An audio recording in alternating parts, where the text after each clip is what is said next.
Hiccup cleared his throat a few times.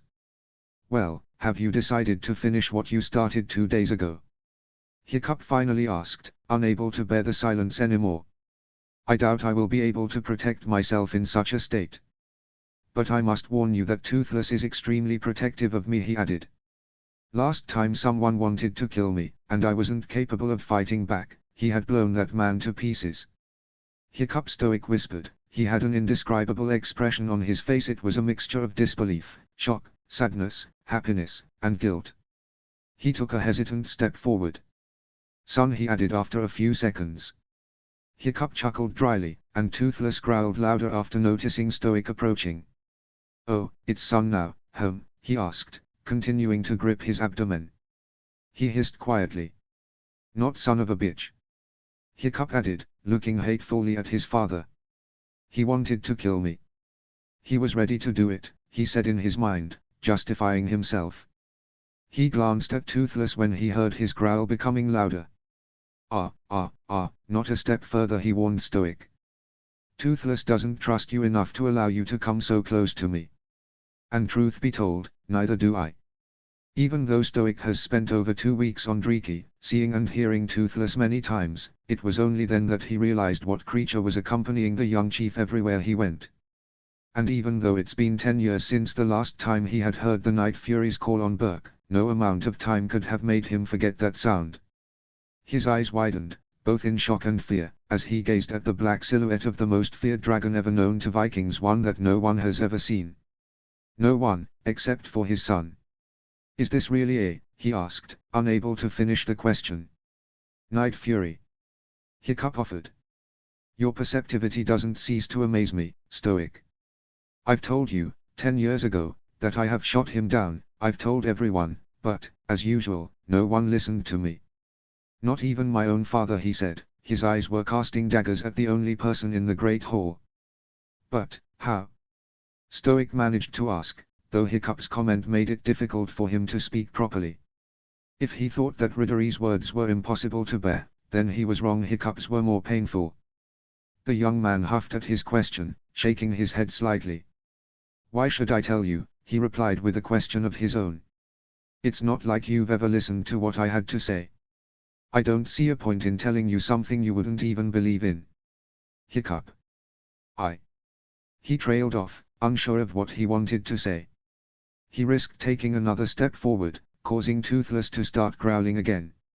I've told you not to come any closer, Stoic, Hiccup said after noticing his father's movements. What? You thought that you would just say I'm sorry and everything would be fine, he asked, chuckling humorlessly. He shook his head once again. No.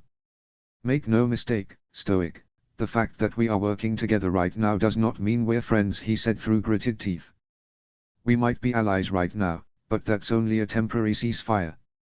I stand by what I've said 2 days ago. When this is all over, I don't want to see you on my island ever again. Stoic's face paled visibly beneath his beard as he was listening to his son's words. Hiccup, he tried speaking again, making his tone as gentle as possible. I know you're in mourning right now, and I understand what it feels like, Stoic said, causing Hiccup to chuckle humorlessly again. You're not thinking clearly right now, and I understand that as well because I've been through the same. You think, the young man countered. Yes. 10 years, Hiccup. For 10 years, I've believed I have lost you, my son, Stoic replied softly, attempting to take another step forward. Toothless growled louder again. Let me tell you something, Dad, Hiccup spat after saying the last word. You haven't lost me 10 years ago, no. You have lost me the moment you've decided to dump me at Gobber's Forge. And you think you know what I feel right now. Believe me, you have no idea. I have. Stoic protested, this time, his tone wasn't as soft as before. I have lost my wife, your mother, as well, and I believed you have been killed too. Still, you have no idea what it feels like, Hiccup countered sternly, hissing quietly. You have not shamed the woman you loved by seeing and touching her hair when you had no right to do it. I have. You have not shamed her by removing her kranzen when it wasn't yours to take. I have. You have not shamed her by putting a child in her belly when she wasn't your wife. I have, Hiccup continued, feeling fresh tears gathering in the corners of his eyes. You have not held your beloved's body with her head split with an axe. I have. And you have not held your only child's corpse burned alive. I have. Hiccup yelled, not fighting against the tears that were running down his cheeks. He breathed in sharply, swallowing a sob. The wounds after Sigrid were not yet healed, and Hiccup doubted that they ever would, especially after what happened the day before. Stoic could only listen and stare at his son in shock and silence, unable to fully comprehend what his son was telling him. His own eyes became watery as well as he continued to listen to Hiccup's words, beginning to understand the pain that the young chief felt. So, you see, Hiccup said after breathing in sharply a few times. His voice was weak, and sobs were interrupting him. You don't have an idea what I'm going through right now, he said, clenching tightly the stuffed Night Fury. Now, leave me to my grief, he added, looking down at his hands. Stoic wanted to say something else, but his throat has failed him at that moment. He wanted to, somehow, comfort his son, but he couldn't find the words that would be appropriate. He could only stare helplessly at Hiccup, observing as his body trembled from time to time. Even his Night Fury stopped growling at Stoic and turned its attention towards the young chief, attempting to comfort him. The older man watched, too stunned to react in any way, as his son patted the dragon's snout absent-mindedly. After a few minutes of standing in silence, Stoic decided to comply with his son's wish. After all, he's been in the same situation, and he understood more than anyone else the urge to be left alone. The only thing that accompanied the sound of his footsteps as he was leaving the great hall was Hiccup's sobbing and shattered breathing, echoing from the walls around. Chapter 27. Hiccup massaged his eyes for what felt like the 100th time that day. Each time he opened them, they were aching terribly. The dried tears were stinging his eyes, and the exhaustion kept reminding him that he hadn't slept that night at all. But closing them didn't bring him solace. Each time he dared to drop his eyelids for longer than a split second, he kept seeing his house burn down and Zephyr lying motionlessly in his arms. Each time he closed his eyes, the suffering of his flesh was being replaced by the suffering of his soul. So, fighting off the exhaustion, he kept them open, wishing that he would just fall asleep suddenly, without realizing it. Perhaps a few mugs of ale would help me, he wondered in his mind. His talk with Stoic has also greatly depleted the remnants of his strengths, but he couldn't allow the blissful nothingness to take him away for a few hours yet. As before, he managed only to listen as Cammy, Irette, and Heather talked with each other, discussing the details of their quest. They were sitting in the newlyweds' house. Hiccup joined them after leaving the Great Hall, sometime after the end of his talk with Stoic. Normally, such meetings would take place at his own house, but it was impossible at that moment. His home was destroyed, and he didn't feel strong enough to approach the ruins, both physically and mentally. How much of our supplies have the dragons taken away? Hiccup asked suddenly, interrupting whatever it was that his three friends were talking about. He didn't even bother to look up, his eyes were fixated on his daughter's favorite toy.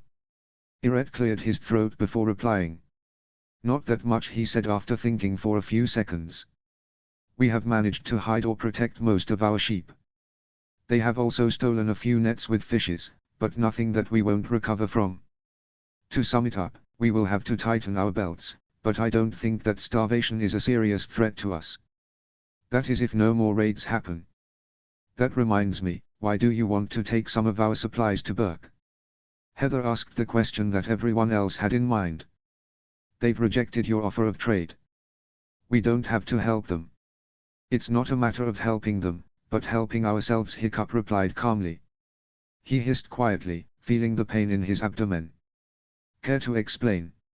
Remember what Astrid said 3 weeks ago when they first arrived here? Hiccup replied with a question of his own. She said that Berk, most likely, won't survive the winter, and Gobber said the same thing when I've been working with him in the forge. He also said that their livestock is getting smaller and smaller with each week, and the dragon raid here has only confirmed it. If we go to Berk without our own supplies, we will starve there before we can make an expedition to the Helheim's Gate. Besides, if we move enough livestock to Berk, the dragons will be more willing to raid there instead of here, Hiccup continued, watching as the realization hit his friends. You want to make a target out of them, Cammy summed up. Better them than us. Berk lies directly between Helheim's Gate and Driki, so it should be enough to get the dragon's attention, Hiccup replied. Besides, they will see this as a sign of our goodwill, and that's all they need to know, and Driki will be safe, he explained, leaning back in his chair. And what next? Iret asked. We shall wait on Berk for the spring to arrive, Hiccup informed them, staring at a random spot on the wall. While we may reach their island in the winter, Helheim's Gate will be inaccessible right now. And it will give us enough time to prepare the attack and think about the strategy. Do you have an idea already? Heather queried. Not yet, Hiccup replied with a shake of his head. But I will think of something, he added with another hiss. You should rest, Hiccup, Iret commented. You're still weakened from the fight and from yesterday's events. I don't need rest, Hiccup protested weakly. I won't rest until Zephyr's death is avenged. Hiccup, Heather spoke softly. Go get some rest. I assure you that one day won't make any difference, and we need you to be at your best if you want to plan an attack. Right now, all there is to do is to build the boats. Believe me, no one will have it against you if you use this time to recover. I'll have it against me, he countered. I can't allow myself to rest now. Hiccup, Camille said, leaning forward and resting her hands on the table. We'll manage one day without you, trust me. And if you rest, I'm sure you'll be able to come up with a better plan than if you started doing it right now. Hiccup was ready to protest, but his body was more willing to listen to his friends than his mind. He was fighting against the urge to close his eyes, knowing that he would find no rest if he did. The idea from before came back to his mind. Perhaps drinking myself to sleep is not such a bad idea, after all, he wondered. Hesitantly, Hiccup nodded his head. He put his hands on the table, using them as support while standing up. His whole body was shaking slightly. You can go to my house if you want, Heather offered, looking at him sympathetically. Hiccup shook his head immediately, rejecting the offer. Then where will you go? I still have the forge, he said, slowly walking towards the door. His right hand, covered with bandages, was pressed against his abdomen. Zephyr's toy was in his grasp. Toothless was waiting for him patiently outside, along with Mirage, Windshear, and Skullcrusher. The four dragons were keeping each other company as their riders talked inside of Iret's and Camille's house. The Night Fury lifted its head when it heard the sound of the door opening. The black dragon immediately approached Hiccup after noticing him leaving the building. The young chief smiled weakly at his friend, patting his snout. Toothless licked the palm of his friend, earning himself a soft chuckle from his rider. Hiccup dried his hand against his clothes. Let's go, Bud, he said, urging Toothless to follow him. The Night Fury complied immediately, walking right next to its rider. Hiccup was glad that Iret's house was located above the rest of the village because he had no desire to talk to other people, especially the Berkians. He walked up the hill, heading towards the Great Hall for a small barrel of ale and a mug. His steps were slow and heavy as his muscles refused to work faster. His fingers were gently caressing the small toy. Toothless whimpered next to him quietly. Hiccup looked down at his friend, quickly noticing his sad expression. The Night Fury pressed its snout against the miniature version of itself, whimpering again. I know, Bud, Hiccup whispered, taking in a shaky breath. I miss her too. Toothless whimpered again, lifting his head. His eyes were focused on something, and Hiccup followed his gaze to see what his best friend was looking at. Perhaps it is a good idea, Bud, he murmured, looking at the sky. It's been quite a long time since they've had an opportunity to fly. Hiccup didn't have to think twice. Flying was not only necessary for Toothless, but it also helped him to clear his mind when he needed it. Nodding his head slowly, he mounted Toothless' saddle and nudged his side with his leg. The Night Fury immediately recognized the sign that its rider was ready. Toothless bent his legs slightly before leaping high into the sky. Hiccup was gripping the reins tightly, feeling the cold air on his face. The temperature was already freezing, and it was even worse the higher they got, but he paid it no mind, even though he was slowly beginning to lose feeling in his hands. It took Toothless only a few seconds to reach the layer of the clouds. The black dragon leveled its flight, soaring effortless through the air. Hiccup wrapped his cloak more tightly around himself and leaned back to lay on the Night Fury's back. He pulled a small lever that allowed Toothless to fly without his help. How did I manage to screw up so much, Bud? He asked, hoping that his dragon would be able to provide him with an answer. The last time it happened, it was when Sigrid was killed, he murmured weakly, unsure if Toothless had actually managed to hear him. I promised myself back then that I wouldn't allow something like this to happen again, that I wouldn't allow my loved ones to suffer anymore. Ever since then, I've tried to be the perfect Viking, the one my father always wanted me to be. I have tried following our laws to the letter, hoping that it would allow me to keep my promise. But now, when I thought that I was doing the right thing, I've managed to screw everything up again. I have done everything in accordance with our laws, and still, it wasn't enough. You know what's worst, bud?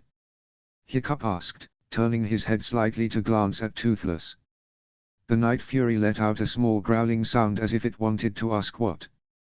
That if I didn't have my head so high up in my ass, it's possible that Zephyr would still be alive. If I had agreed to help my father, perhaps the raid wouldn't happen, or we wouldn't have been here. And by doing everything I could to protect my daughter, in the end, I've done the exact opposite, he summed up, taking in a shaky breath. I've killed her, Toothless Hiccup whispered, sobbing gently. The Night Fury grumbled slightly, though the young chief had no idea what it could mean. His vision became blurry as the tears began gathering in his eyes. I've killed her, he repeated in his mind. Hiccup had no idea how long they've been flying when Toothless began the descent. Unfortunately for him, the flight didn't give him the solace he had thought it would. At least, there is still ale, he thought dryly, straightening himself up in the saddle. Hiccup had to admit that he was glad that Toothless was already returning to their island. He had no strength to keep flying, and truth be told, the positive feelings he always felt while being high in the air, like excitement, adrenaline, and pure joy, were missing as well. Toothless landed softly right next to the Great Hall. The Night Fury bent its legs to allow its rider to leave the saddle with ease. Hiccup smiled gently at his dragon's deed, sliding off of its back. His feet hit the ground with a soft thud and a small scraping sound of the snow crushed under someone's boots. Hiccup entered the large room, heading towards the part where the kitchen was. At that moment, the Great Hall was completely empty, allowing the young chief to remain alone. It didn't take him long to find what he came for. He left the hall with a small barrel of ale and a single mug. Toothless was sitting right in front of the door, waiting for his rider to return. The Night Fury's muzzle curled up into its own version of a smile when Hiccup returned to him. The young chief smiled back, attaching the barrel to the saddle. He patted Toothless' snout, telling him to head back to the forge. Hiccup walked side by side with his friend, staring blankly at the path that led to the place of his work. It was located higher up the hill, above the remnants of his house. Just as before, his steps were heavy. His mind seemed to be working on its own accord, against his heart, as he kept remembering how many times he walked down this path with Zephyr, either heading towards their home or to the forge. A single tear ran down Hiccup's cheek, disappearing in his beard. His memories kept tormenting him, reminding him how often his daughter would run to their house or to the forge, either playing with him or with Toothless. The Night Fury must have remembered those times as well, because it let out a pitiful whimper. Once again, Toothless pressed his snout against Zephyr's toe, sniffing it slightly. Hiccup glanced at his friend, not bothering himself with holding back a sob. "We will avenge her," Bud Hiccup whispered, tightening the grip on his daughter's toe. Toothless growled in agreement. The forge was cold and empty when they've entered it. The interior didn't change a bit since the last time they've been there, on the day when the bog burglars arrived at Dreeki. Except for the fact that Zephyr wasn't there with him. Hiccup shivered slightly. "This is going to be our home for some time," Hiccup announced. "Could you, Bud?" he asked, gesturing at the hearth. It took Toothless only a few seconds to reach the large furnace and ignite the coals that were there. Hiccup moved closer to the fire, sighing contently when the heat has finally reached him. He moved his stiff hands over the coals, twitching his fingers experimentally above the fire. The numbness was slowly abandoning him, and the feeling was returning into his digits. As soon as he felt a little warmer, Hiccup detached the barrel of ale from Toothless' saddle, opening the lid immediately. He immersed the mug in the wooden container and raised it, filled to the brim with alcohol. Hiccup lifted the small dish to his lips and bent backward, opening his mouth. The ale quickly began making its way down his throat and into his stomach. It took him only a few seconds to empty the first mug. Hiccup sighed contently, wiping away the remnants of ale from his beard and mustache. He coughed a few times, looking around the forge. After a few seconds, and refilling his mug, Hiccup started walking towards a large chest that remained hidden under one of the desks. He kneeled in front of it. After placing the mug on the wooden floor, Hiccup lifted the lid of the chest, coughing violently again. He had no idea how long it's been since the last time he opened that chest, but it had to be a few years at least, if the amount of dust was any indication. There was only one word capable of describing what was inside everything. Most, if not all of his journals from his travels, the early drafts of various maps, and drawings of his own inventions, and more. Hiccup scanned the chest's content, looking for one specific item. He picked up one of the scrolls, unrolling it. It turned out to be a detailed map of Paris which he had drawn years earlier. Hiccup stared at it for a few seconds, recalling his time in the capital of Francia.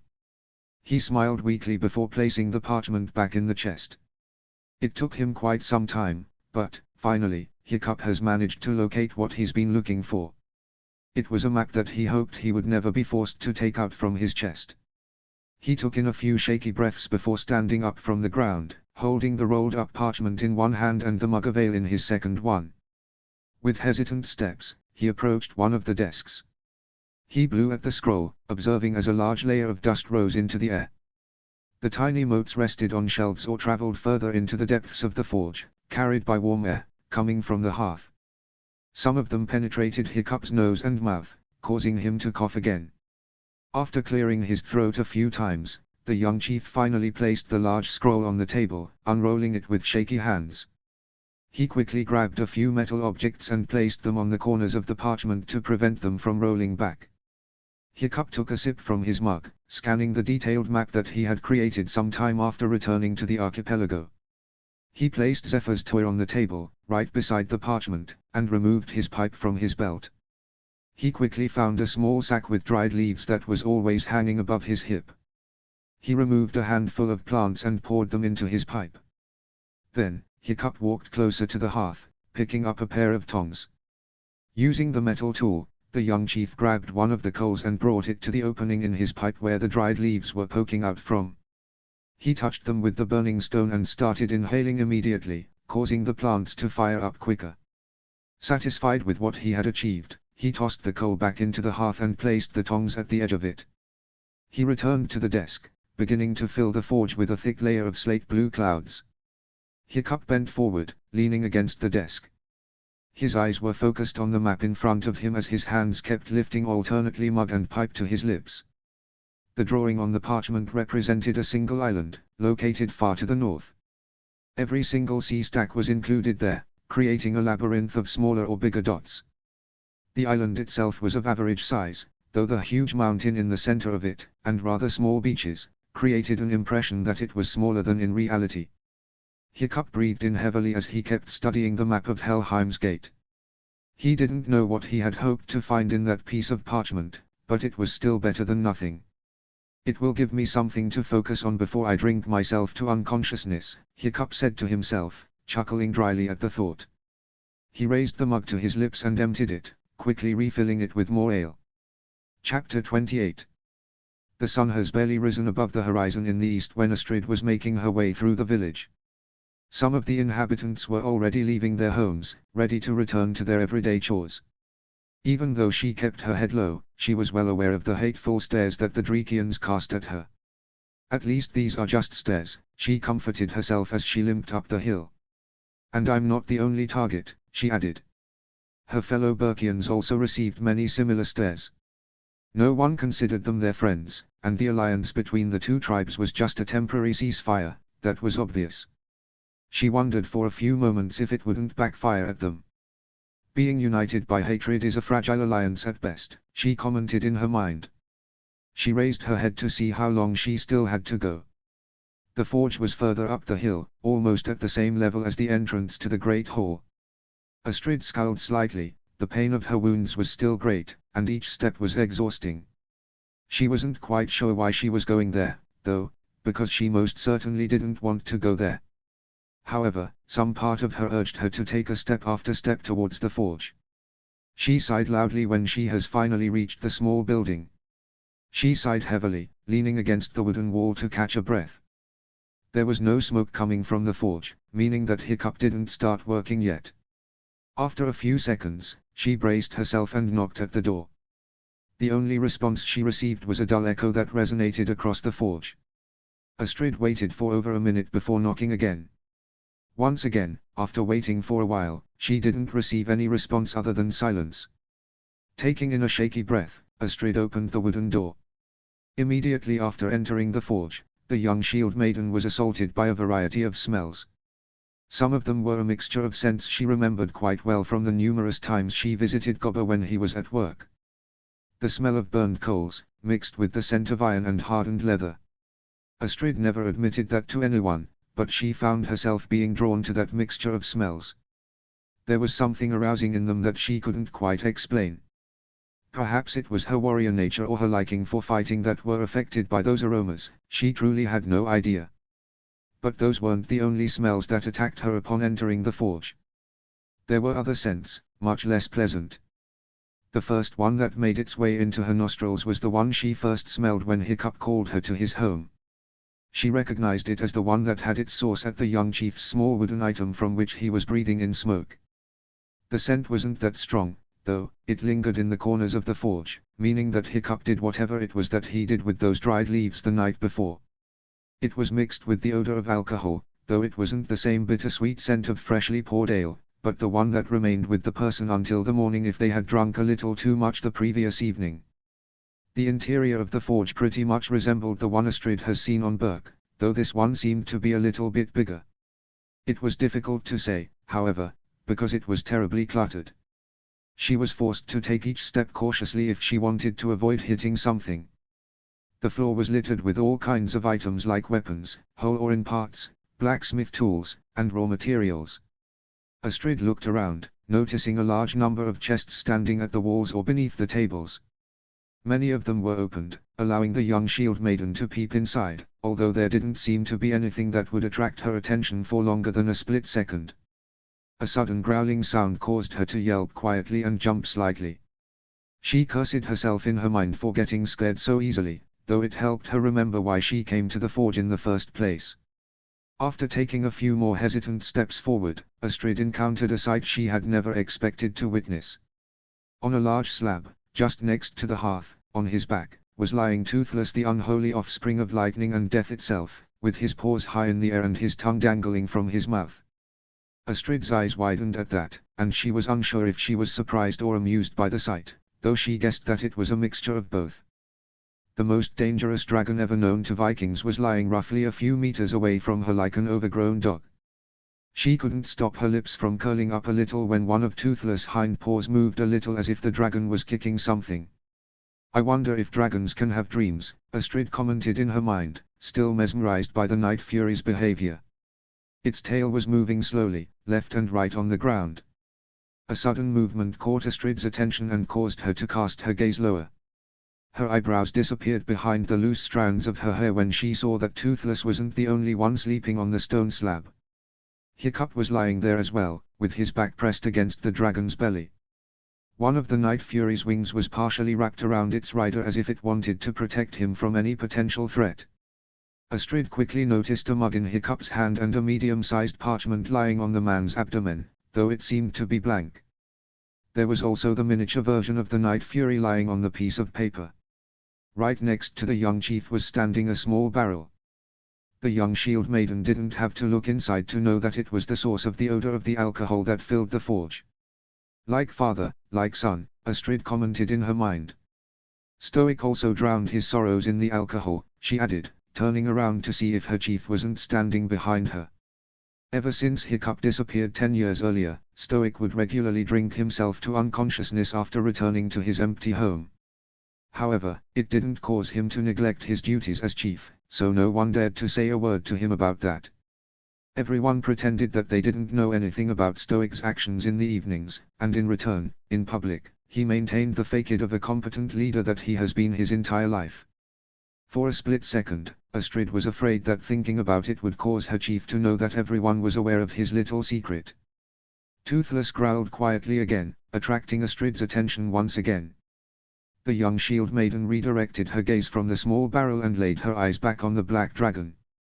The large creature closed and opened its large mouth a couple of times before gulping loudly. After a few seconds, its mouth was opened again, although much wider than before. For a moment, Astrid had no idea what the dragon was doing until she heard a loud yawning sound coming from Toothless. She raised one of her eyebrows at that. Astrid's eyes widened when she realized that the black dragon was actually waking up slowly. She watched without moving a single muscle as the Night Fury started using its nose, smelling something in the air. When Toothless finally opened his eyes, or, at least, one eye from what she could see, Astrid realized that he must have had caught her scent. She watched, still unable to move a single muscle, as the dragon's pupil narrowed into a tiny slit. The Night Fury hid its tongue behind a row of razor-sharp teeth gritted tightly. At that time, the growling sound was much louder, and it was actually directed at her. Before Astrid could do anything, Toothless used one of his wings to nudge Hiccup on the head. An incoherent response was all he received before trying again. "It's too early," Toothless Hiccup protested weakly without opening his eyes. The Night Fury did something that resembled rolling one's eyes before pushing the young chief off of itself. The man hit the floor with a soft thud. "Ouch!" he exclaimed loudly, pushing himself off of the ground. "What was that?" he asked, looking at his best friend. "You're hungry again?" The Night Fury roared at him before pointing at Astrid with its head. Hiccup followed its gaze with his eyes, wanting to find out what aggravated his best friend so much. His eyes widened when he saw Astrid standing right in front of him. Even though he was only standing, Hiccup stumbled a little, almost falling back on the floor. Astrid began saying before Hiccup raised his hand, silencing her immediately. The young shield maiden was quickly ready to say something in return, outraged that he dared order her to stop talking so abruptly, but Hiccup's next action was faster than her tongue. He launched himself at the small wooden barrel that was standing next to him and bowed over it. A split second later, Astrid heard a loud retching sound coming from the young man. She turned her head away, somewhat disgusted by his sudden actions.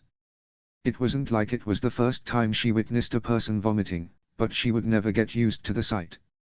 She was proud of herself that never in her life had she drank so much that her stomach would be forced to get rid of the alcohol the fastest way possible. "Give me a second," Hiccup muttered from above the barrel before vomiting again. Astrid pressed her hand to her nose in order to minimize the amount of odor that would reach her. "Not a nice way to improve the quality of air in here," she commented in her mind, though she didn't say anything aloud. "What do you want?" Hiccup asked after straightening himself back up. It didn't take a genius to realize that the alcohol was still holding him because he was swaying back and forth while standing. Astrid scowled a little in disgust after noticing that a small part of what Hiccup had vomited out landed on his beard. She wasn't sure if he was aware of it, though. "Had one drink too much yesterday?" Astrid countered with a question of her own. She was buying herself time to come up with an excuse as to why she had come to his forge so early in the morning. She thanked all the gods in Asgard that Hiccup decided to answer her. "More than one, I think," he replied, walking slowly to another barrel that was standing next to an anvil. Astrid quickly guessed that it was filled with water and served to cool down the hot iron during the blacksmith's work. Her suspicions were confirmed when Hiccup dipped his left hand in there and poured some water over his face a few times. "You still didn't answer my question," Hiccup said after almost a minute. "Why are you—" "Oh, stop it, Toothless," he exclaimed suddenly, looking at the Night Fury that was still lying on the stone slab. It was only then that Astrid realized that the black dragon was growling at her all this time. "If she wanted to do something to me, she would have done it when I was asleep," Hiccup said. He moved away from the barrel with water and approached his best friend. Astrid watched as the young chief pulled at something right next to the saddle, attached to the dragon's back. "Go fly a little and find yourself something to eat," he ordered, gesturing at the door. "Bring me a few fishes as well when you'll be coming back," Hiccup added, observing as Toothless left the forge with a few grunts and growls on his way out. When the Night Fury was about to leave the building entirely, it stopped and turned its head around to look at its rider one more time. "I'll be fine," but Hiccup reassured him, leaning against a wall for support. "Trust me." The dragon growled once more before leaving the two adults in the forge. "So, why are you here?" Hiccup repeated the question. We need a few tools if we want to build a ship for ourselves, Astrid answered, perhaps a little too quickly. You know, hammers and axes, just to name a few. A saw or two would be useful too. We've returned them just before the wedding, she muttered. Hiccup nodded his head slowly. Oh, and Gobber said that he might come later. You know, with his leg and arm he's not quite capable of participating in building anything, she explained, earning herself another slow nod from Hiccup. The tools should be somewhere near the entrance, the young chief replied, avoiding looking Astrid in the eyes. He was still leaning against the wall, not trusting his legs to keep him standing. His right hand was pressed tightly against his abdomen as if he was afraid that the shield maiden's sheer presence could hurt him even more. Thanks. Astrid trailed off as if she wanted to say something else, but she wasn't able to find any words appropriate for the moment. An uncomfortable silence filled the forge as the young shield maiden moved towards the door, searching for the tools she named. It wasn't entirely a lie, to be honest. If they wanted to build themselves a ship from scratch, those items would be crucial during the construction process. She stopped in front of the exit, looking around in order to locate the tools she had mentioned. It took her a while before she managed to collect everything, but eventually, she has managed to get a few of each kind. Hiccup was still standing next to the far wall, content with looking only at his own feet. With a few tools in her hands, Astrid was ready to leave the forge, though she stopped just in front of the door. It was closed, and she wasn't sure if Toothless was responsible for that or if the hinges were crafted poorly, resulting in the door closing itself. Despite the unpleasant odor filling the forge, Astrid really didn't want to leave the warmth of the building and go back to the snow-covered village. She was still recovering from her duel with Hiccup, and the cold didn't help her in that. And there was also something else stopping her from leaving, though she wasn't sure what it was. I wanted to. Astrid, they said in unison, precisely at the same time. Hiccup moved his gaze back to the floor when he saw that Astrid has actually turned around to face him. He moved his hand awkwardly in her general direction before speaking again. Go ahead, he encouraged her, muttering those words. He still refused to look at her. Astrid took in a deep breath, gathering her mental strengths and courage to say what she started saying before. I wanted to apologize, she muttered, also failing to find the strength to look at him. For everything that has happened during the wedding, she explained. But mostly for what I've said about Zephyr's mother, Astrid added, whispering the last words as if she was afraid of what effect they might have on Hiccup. Surprisingly to her, though, the man didn't react at all. I shouldn't have said those things. I shouldn't have brought her into our fight. I'm sorry, she finished, risking taking a glance at the man she was talking to. Hiccup nodded his head slowly, still refusing to look at her. There's nothing you should feel sorry about, he murmured in response, looking intensively at something on the floor. Astrid followed his gaze with her eyes, only to realize that he was staring at his daughter's toy. It's not like you haven't said the truth. I failed to protect Sigrid, and that's why she was killed. If I had told Zephyr the truth earlier, she wouldn't have been hurt, he whispered. His voice failed him when he said his daughter's name. Hiccup shook his head and laughed humorlessly. Though I guess it doesn't matter now, does it? He asked without actually waiting for any sort of response from Astrid. And I want to apologize as well, he said, looking at her for a split second before directing his gaze somewhere else. For what I've said during our fight. You know, about your uncle. And for what I've done to your hair, he whispered, his cheeks flushed red. Astrid shrugged her shoulders at that and shook her head.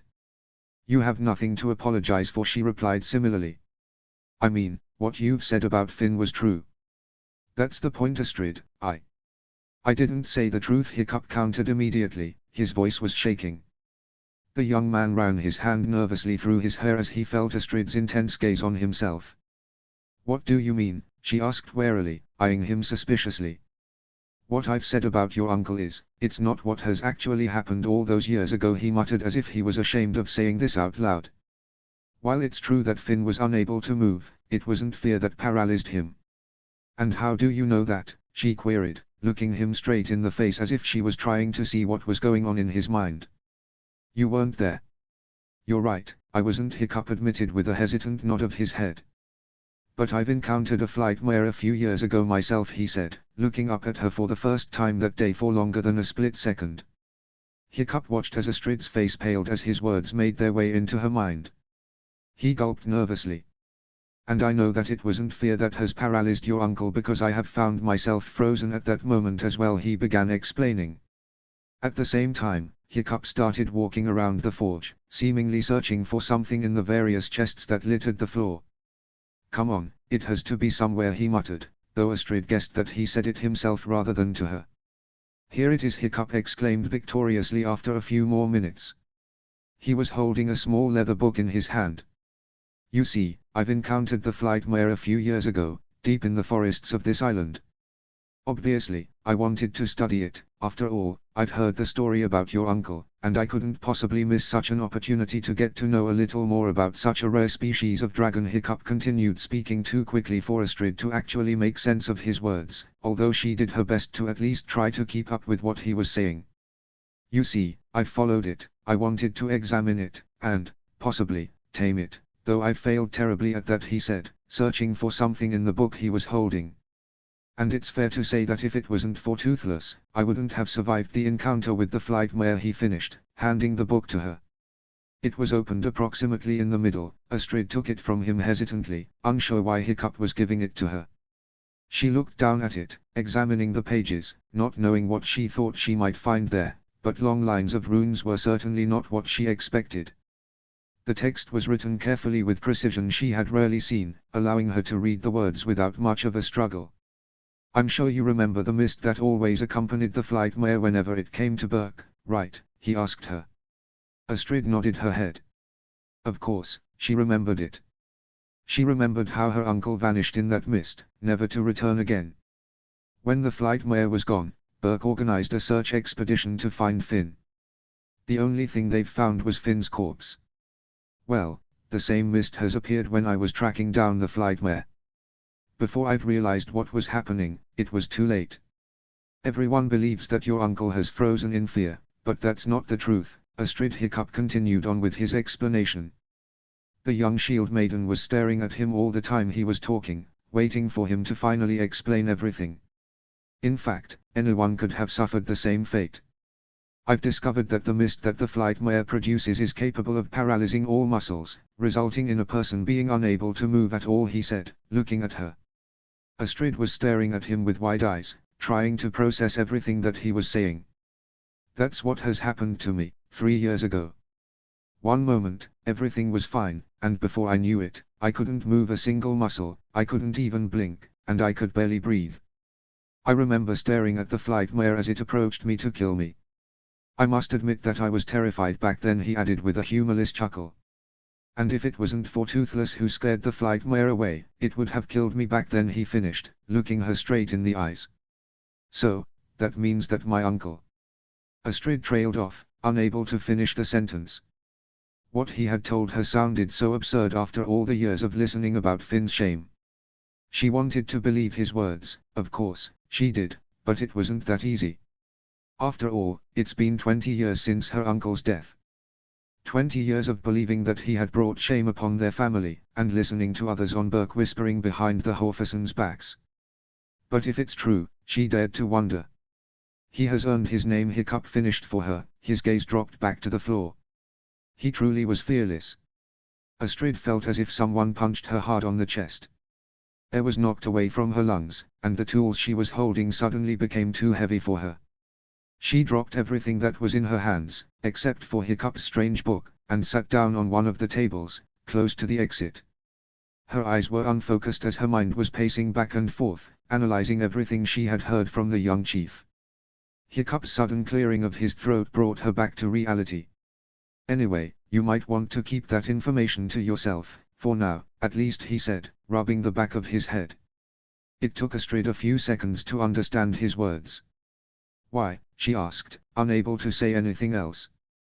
Well, I have nothing to prove it with, other than my words, Hiccup replied. And my description of my encounter with the Flightmare, it's in the journal I gave you.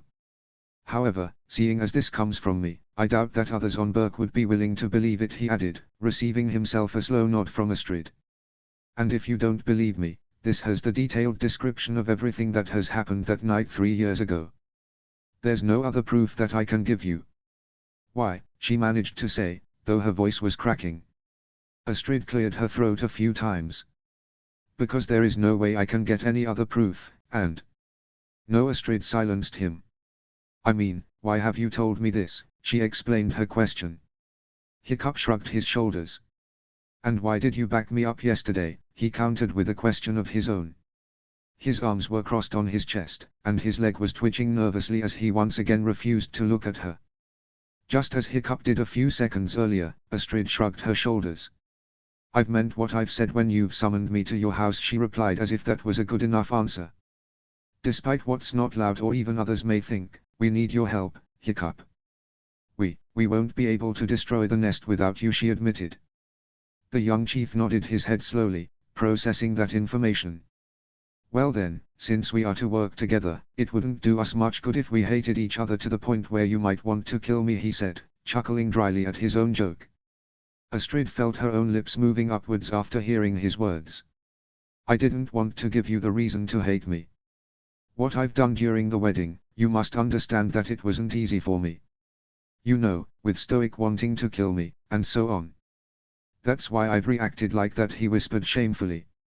Astrid nodded her head slowly. Did he really want to do it? She asked, still unsure if she was willing to believe it. Hiccup nodded his head immediately. Gobber has warned me about it, and I've seen it in the way he was staring at me, he explained. But I shouldn't have taken it out on you, though. I'm sorry, Hiccup whispered. I'm sorry too, Astrid replied. For your loss, she clarified when she noticed that the young chief wanted to say something. It silenced him effectively. Hiccup let out a shaky breath as he was staring at the floor, though Astrid suspected that he was, most likely, looking at Zephyr's toy. I'm sorry, I don't know what else I can say. I'm not that good with words, actually. Well, violence is a much easier language for you to understand. It always has been, Hiccup muttered. Astrid wasn't sure if she was supposed to hear that, but she ended up chuckling slightly eventually. The young chief chuckled as well. There is nothing you can say, he said, his smile quickly evaporated from his face. There is nothing anyone can say or do, for that matter. My family is dead, and all I can do is avenge Zephyr, Hiccup whispered. Astrid didn't fail to notice a single tear running down his cheek. For a split second, she wondered how many of those he had shed in the past 2 days. Is it true what Heather has told me? Astrid asked before she could register what she was saying.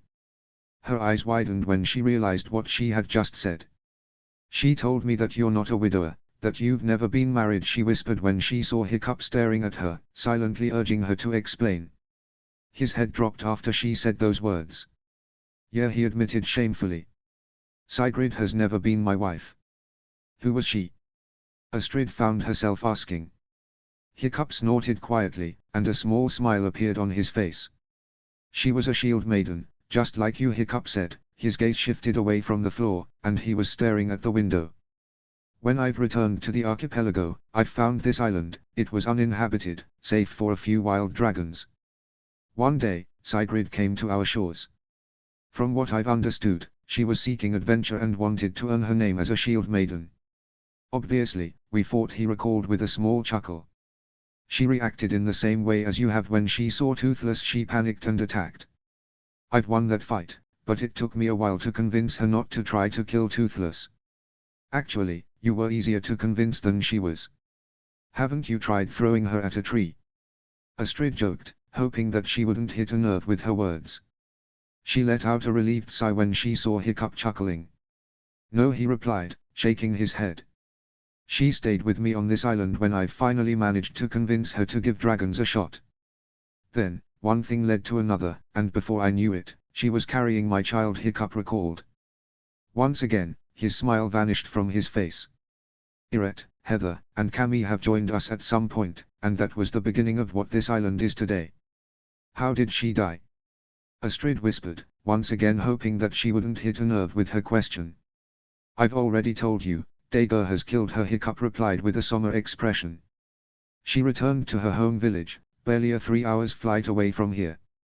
We were supposed to get married there, you know. I haven't gone with her immediately because I had to finish a few things here first. I was supposed to join her 2 days later, he recalled. His eyes became watery again. Zephyr was still a toddler back then, so she needed to be breastfed. That's why Sigrid took her along. Then, one evening, I've received a message from her that Dager has attacked her village, he whispered. Another tear ran down his cheek. I hopped on Toothless immediately, and we flew as quickly as possible. Instead of flying for 3 hours, we reached that island in 2, but we were still too late. The entire village was burned down, and corpses were lying everywhere. I've found Sigrid, he whispered. His voice was failing him as he recalled the painful memories. Her head was split with an axe. I've held her lifeless body, screaming to all the gods in Asgard, begging them to return her to me. I've searched the entire village for over an hour, searching for Zephyr, though she was nowhere to be found. I have no idea how I've managed to hear her cry coming from one of the barns. Sigrid must have hidden her there, and I'm still unable to understand how that barn avoided catching the fire, but it did. Zephyr was lying there, amidst the hay, he whispered, not bothering to fight off the tears that were freely running down his cheeks. Astrid felt her own eyes becoming watery as well. That's when I've truly started fighting against Dager. It was difficult at first, there were only 4 of us, but, with time, more and more people joined us. Everyone here, excluding the youngest ones, has managed to survive Dager's attacks on their villages. And you know how his life has ended, he finished, blinking a few times to get rid of the tears that were blocking his vision. Astrid nodded her head. The birth of the Blood Eagle was still fresh in her mind. Given the circumstances, she could fully understand why Hiccup has killed that man in such a brutal way. I often wish that the gods would turn back time, Hiccup continued after a few minutes of awkward silence. Those were happier times, easier times, when there were only 5 of us, and Zephyr on her way. There was no village to run, and Dager's attacks were only distant nightmares that we kept pushing away from ourselves, and there were no dragon raids, he said, closing his eyes. Astrid wanted to say something, though, once again that day, her words have failed her. There was nothing she could say because she had no idea what Hiccup had to feel at that point. She cleared her throat to break the silence. I should be going back, she said, looking at the door. Others are probably already awake, and they really need those tools, Astrid explained as she bent down to pick up the items that she has dropped. With a corner of her eye, she noticed Hiccup nodding his head. Take my journal, he reminded her, his voice was still weak. You'll be able to find some more explanations about the Flightmare in there, he added, earning himself a nod from Astrid. Thank you, she whispered. And once again, I'm really sorry, she added as she moved towards the door. There was one more thing, though, that has stopped her from leaving the forge. Hiccup, she called out after him, turning around from the door. He raised his head to look at her. There is something you have to know. What is it? He asked weakly. When Burke has come up with the idea to come to you and ask for help, there was one more thing we've agreed on, she said, realizing a split second too late that by saying we she included herself. She breathed in deeply before speaking. It was decided that once you help us, you were to be killed, she whispered shamefully, suddenly realizing the dishonor that was in Burke's decision. Hiccup clenched his teeth tightly, looking sternly at her. Don't worry, Astrid, he replied, his arms were crossed on his chest. I assure you that I can protect myself. I'm certainly not the same person that Burke remembers. Chapter 29. Truthfully to Astrid's words, Gobber came to the forge sometime later. It was enough time for Hiccup to clean a little after what happened to his stomach in the morning. When the old blacksmith has arrived, Hiccup was sitting at one of the small chairs, eating a fish that Toothless had brought with him, roasted on the hearth's coals. The young chief raised his head slightly when he heard the door to the forge being opened. Hey there, lad, Gobber greeted him, smiling slightly. Hiccup muttered something incomprehensible in response, looking down at the almost finished fish. After a few seconds, he removed a small fishbone from his mouth, casting it into the hearth. You're holding up. I've been better, he replied, searching with his eyes for anything to focus his attention on, other than Gobber. His eyes rested on the stuffed Night Fury. He lied to me, Hiccup said to himself. He knew about Burke's decision and still tried to persuade me to help them. I'm really sorry about your daughter, Gobber muttered, clearly sensing Hiccup's uneasiness. The young chief nodded his head slowly. I really liked her, he admitted after a few moments of uncomfortable silence. She reminded me of you a little, you know. Yes, you've already said that a few weeks ago, Hiccup replied. Your father is sorry too, Gobber continued, not realizing that Hiccup's uneasiness was caused by something else. The young chief huffed slightly at that. I just wanted to say. You've lied to me, Hiccup interrupted him. His words were barely more than a whisper, almost inaudible, though he has managed to silence Gobber. The old blacksmith looked at him without understanding, his mouth was agape. Hiccup slowly raised his head to look at his former mentor. You've lied to me, he repeated louder. Gobber blinked a few times, taken by surprise by the sudden accusation. What do you mean? He asked hesitantly. He gulped nervously after noticing a steely look in Hiccup's eyes. Astrid came by earlier today, Hiccup began, nonchalantly as if he had already forgotten about what he had said just a few seconds earlier. And she told me this interesting thing regarding us helping you, he continued, standing up from the small chair. He approached the hearth, throwing in the remnants of the fish. He watched as the small flames slowly devoured the remnants of meat, leaving only scorched bones that began breaking due to the heat. Hiccup's eyes traveled to an iron poker that was resting on the coals. His hand soon followed his gaze, and he picked the tool up. Astrid said that Burke has already come up with a way to show gratitude to us after receiving our help, he said slowly, examining the iron bar with his eyes. The tip that was resting on the coals was hot red.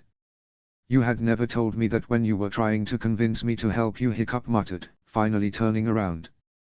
Gobber was still standing in the same spot as before. His eyes betrayed that he had no idea what the young chief was talking about. He stroked his long mustache. Unfortunately, Astrid wasn't specific in what she has told. However, seeing as you are Stoic's right hand, perhaps you can shed some light on what she has told me, Hiccup said, faking innocence. He even managed to put on a small smile.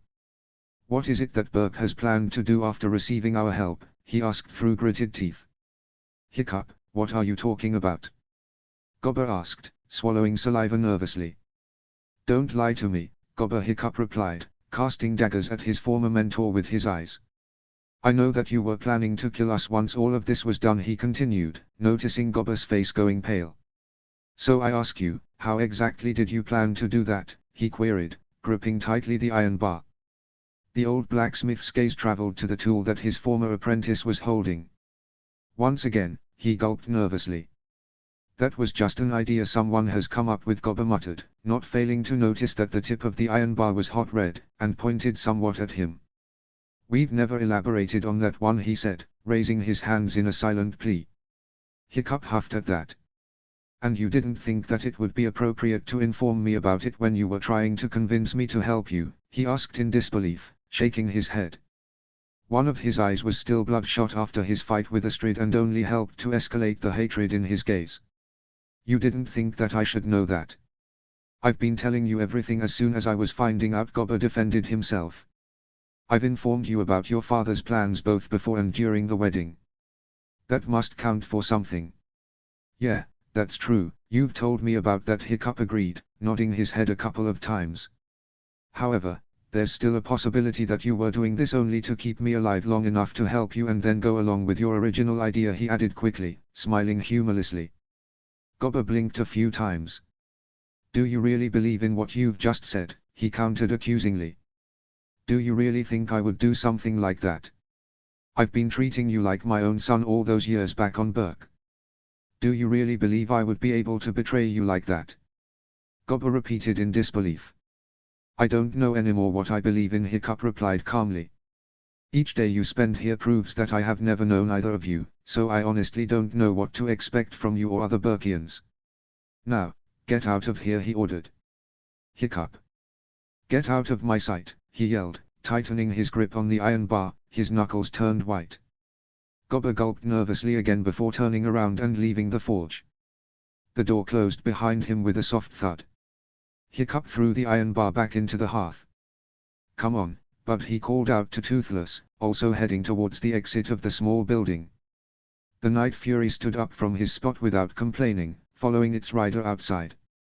As soon as they were out, Hiccup sat on the dragon's saddle, putting his legs in position. Fly us to Zephyr's grave, he commanded. After a few minutes of flying, the duo reached the small clearing in the forest where, 2 days earlier, Hiccup buried his daughter.